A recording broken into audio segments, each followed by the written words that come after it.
Welcome to the Rookie American Podcast. I'm your girl, Lisette Carter. Thank you guys for tuning in. And today's topic is going to be a controversial one. We are going to be talking about defying the governor's order during a pandemic, which a lot of business owners had gone through. Well, actually, that I know of, very few business owners had actually stood up to their governors in their states. And the few ones that had done so were publicized, maybe not so much on the positive side of things, but more so as a threat to the community. And fortunately, I was able to get in touch with someone from my community that had defied the governor's orders, opened his business up, and got in a lot of trouble, got a lot of heat from it, not only from the community, but from the media, when it comes to the court system, everything. So I want to discuss and I want to bring on those challenges and what to expect and how to avoid them in the future for future business owners so that you guys know your rights. So welcome the owner of Prime Fitness here in Oxford, Massachusetts, David Blondin. Thank you for coming on, Dave. Thank you for having me. So tell us a little bit about your gym, your story, and then we'll head into COVID. So basically, this has been my whole life with my business. I started around 18 years old. My boss had passed away, and I was left with an opportunity to open my own business. So basically, this is my livelihood. I've been doing this for so long that I've put my all into this. I've put all my time, all my money, all my everything into this business, and I'm watching kind of businesses go around the world shutting down, and I was not going to let it happen due to a virus that we really didn't have full information about. Right. Now, from what I read, the reason why, and you can correct me if I'm wrong, but the reason why you got shut down was because a lot of the locals were calling in and complaining about it, correct? They were calling in and complaining about it, but there was also a lot of people saying the opposite, to leave me alone. So it's kind of like it's hard to say whether it was half and half or there was majority on my side. I feel like majority was on my side. But some people in town really honestly just weren't educated enough to know what's actually going on. Now walk me through the timeline as to what happened when you decided to open your doors, all of that. So let's see, we got shut down in March. And at first I kind of said, okay, that's fine. We don't know what's going on. We'll take this time to do some upgrades, so when people do come back, then it's even better than what it was before. I was funded by the PPP, and that was supposed to last me 8 weeks, which it did, to pay my payroll, some electricity, some other bills and whatnot, so I could keep my employees on payroll. Once that money was gone, then I was kind of left with no option but to open my doors. I had called forth to all gyms in Massachusetts to follow me, and unfortunately nobody did. So I was left kind of being made an example of by the town. Now the town came in and ended up shutting off your water and your electricity, and at some point did they change the locks on your doors? So we lasted a while. We lasted almost 2 months of being open before that even came to conclusion. But the fact that the town pushed it that far and did the water, power, and the doors all in the same day is just a little too much. If they really wanted me to close, why did they have to do all of that? And now they're in an even bigger hole with shutting down my other business, which is the nutrition store, which I lost thousands and thousands of dollars worth of food. Now it's really odd to me because I'm right down the street from your gym, and right down the street from your gym is a massive Walmart. And so when the shutdowns were happening, the first question that I had was, wait a minute, these big box stores, Home Depot, Market Basket, Walmart, they're okay to open. They're shutting down all of the smaller business owners. They're mandating, they're mandating that they shut down. And to be clear, a mandate is not a law. It doesn't pass through legislation. So technically, when all of these people are saying you need to put a mask on because it's a law, it's not. It's just a mandate. And I think that's where a lot of the confusion was with people. They didn't understand the difference. But then you go into a Walmart parking lot and there's 300-400 cars there. Mind you, they're shutting down the businesses that are down the street that allowed what? You allowed like 20 people to go in and work out? Basically, yeah, like 25%. So luckily I had the 2 floors that I was able to separate that, but Right. Other places don't have that option. And it's just insane to me that people think that that's okay to do. especially the Right. local Everything was government. bad. Everything was backwards. Think about when you're going into Walmart and people are touching all the groceries, all the fruit, everything, and putting it back. But that's okay. But people exercising to be healthy is not. And I think it's proven that, a strong immune system, people that work out, people that eat healthy is going to combat a virus better than anyone else that doesn't do any of those things. Right. Now you got fined as well, right? I did. So up to about $12,000 in fines, Wow. And that but was was funded about $30,000 through GoFundMe and other members donating. good. Now, what are some things that you learned throughout this process? So at first, I really didn't know what to expect. I just kind of cared so much about my business that I was willing to take anything that I had to do to keep things going. But learning things that obviously there's still some people that are still on the wrong page with things. But like you had said, it's not a law. It's a recommendation. It's a choice. It's if people want to go to the gym, they can go to the gym. If people are scared, then stay home. Right. Now, you had gone to court at one point, which was like online because you couldn't actually go. Everything was over the phone, which was kind of frustrating to me. I understand that the courts weren't open, but that to me just was not a fair argument or fight. And I knew we weren't going to get anywhere in Superior Court to begin with, knowing that we had to climb all the way the ladder to go to federal court, which the town does continue to try to push off. But we're going to get there eventually. So this is crazy. We've also heard of another gym in New Jersey that did the same thing, defied the governor's orders. I heard of a church in Worcester that did the same, and then maybe a church in Florida. So there's really only a handful of people that I know that actually stood up to the government and said, no, wait a minute, this is not something this is wrong. This is not even constitutional.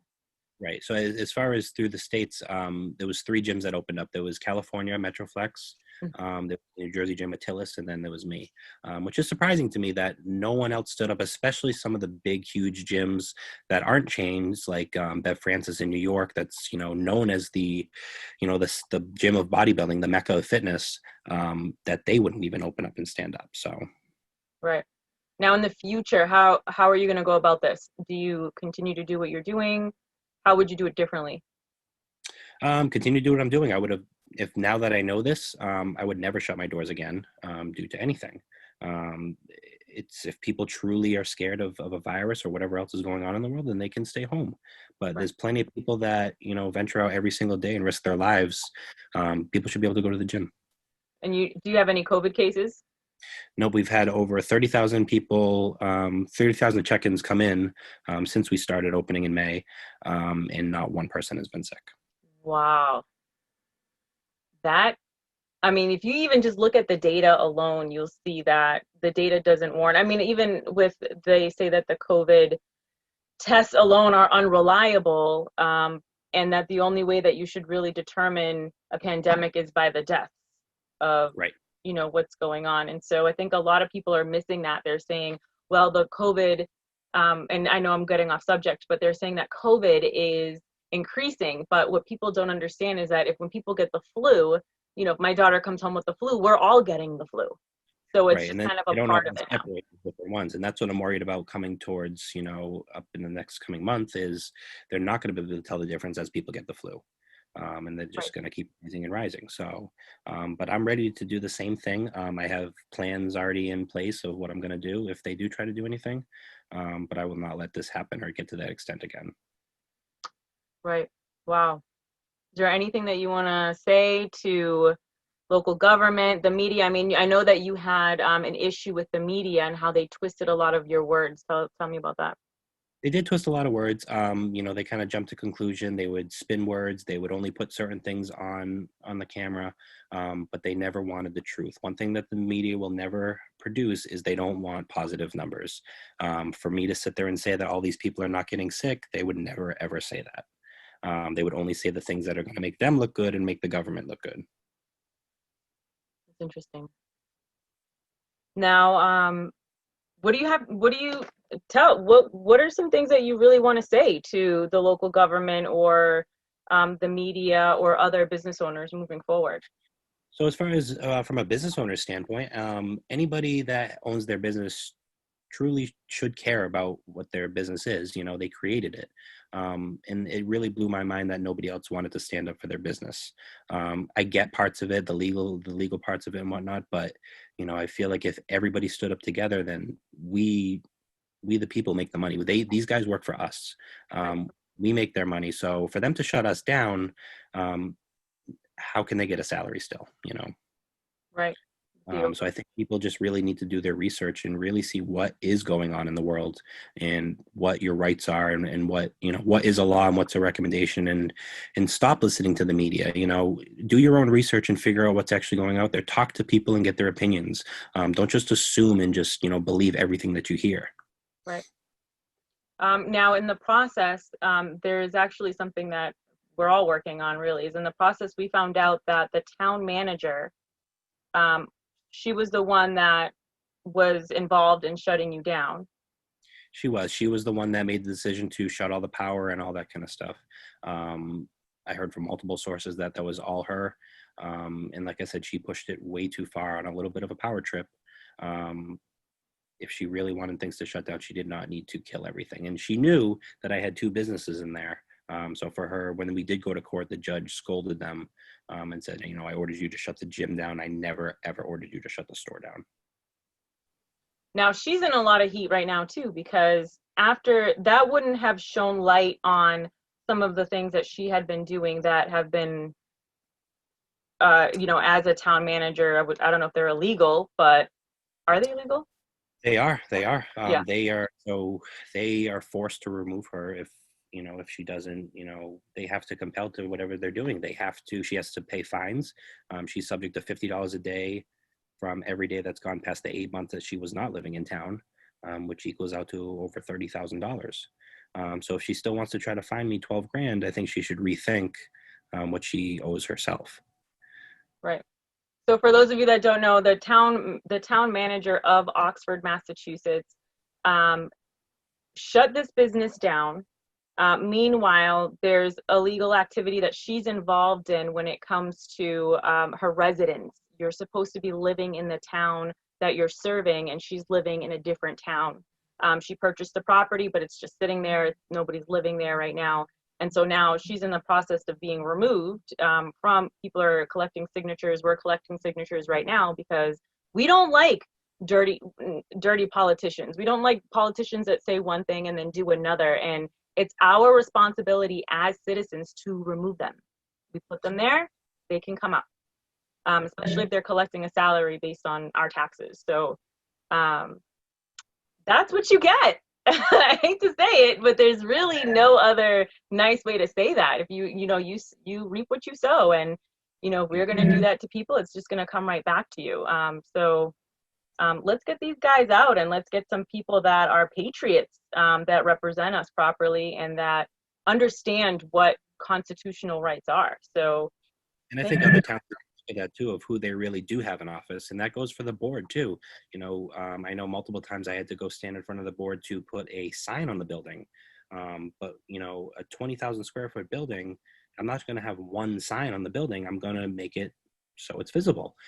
So the fact that I had to stand there in front of them and explain that to them, and they would search for anything that they could possibly find to allow me not to do it, they're just, are they really doing their job? Is that really a job that needs to be there? All they're doing is just trying to find a way to use their power to not let things happen. Right. Now, just a question for me that I had for you, a personal question regarding, because you don't own the building that your business is in. This could help other business owners too. Yes. Right. So how did the owner of the building feel about you reopening? What was his stance on that? So my landlord had no problem with me opening. His thought process was, as everybody should think, everybody has bills to pay. He said, if you can't open your business, how are you going to pay your rent, and how am I going to pay my taxes? Right. Which it all links together. So he said, do what you want. You're Good. paying me rent, you're a tenant, you can do what you want. The only reason the building actually did get shut down was because the town threatened to sue him, which was just another scare tactic. My attorney looked everything over. There was nothing, he was not being sued. There was nothing they could do, but he, I understand, like he's older, he got nervous. He allowed them to change my locks.